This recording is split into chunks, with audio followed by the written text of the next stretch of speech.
Hei, Indrek siin järjekordse sõnumiga.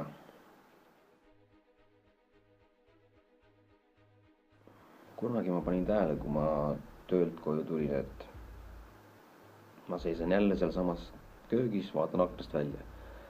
Ja niimoodi ma jätkasin seda nii-öelda katset 3 päeva järjest ja iga päev oli samamoodi, sama tunne. Ja mõtlesin, et mis edasi saab, et kas me peamegi niimoodi jätkama. Käime tööl, tuleme töölt koju, teeme oma asju ja lähme magama õhtul, et siis järgmine päev uuesti samamoodi edasi minna.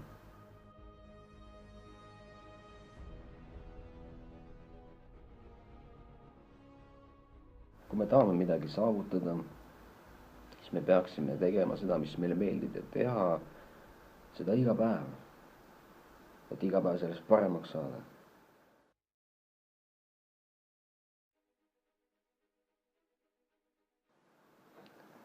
Meie elus, meie elus peab olema distsipliin, sest kui seda ei ole, siis meie elu teeb vigureid.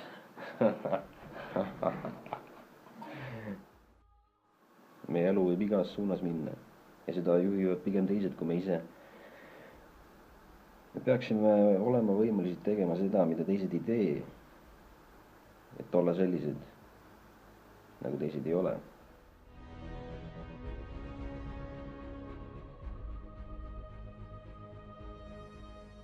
Väga paljud inimesed ei tee seda, mida nad tegelikult tahaksid teha.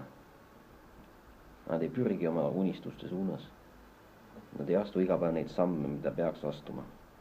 Iga päev mõteldes, et küll homme on aega.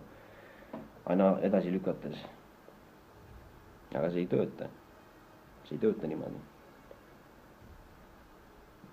Inimesed lükkavad kõike edasi sinna homsesse päeva, aga seda homset ei tule.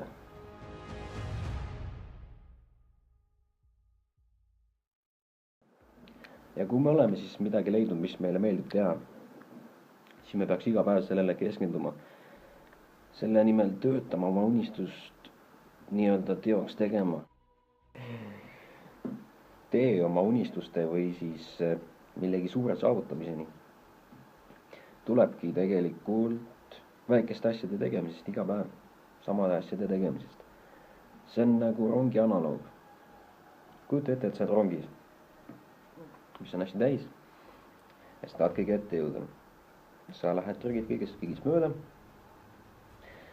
ja lõpuks jõuad sa sinna ette. Aga elu ongi selline, et sa pead kogu aeg midagi tegema, milleski heaks saama. Elus töötab seesama näidis väga hästi. Kui sa oled rongis ja sa kogu aeg pürgid edasi, siis sa lõpuks jõuad sinna, kus sa tahad jõuda. Ja sa jõuad paremate hulka.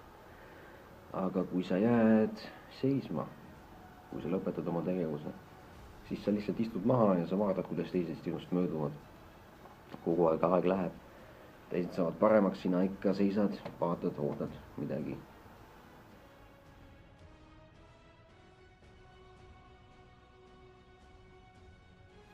Ja lõpetuseks võib öelda, et tee algust juba täna sellega, mis sa tahad teha.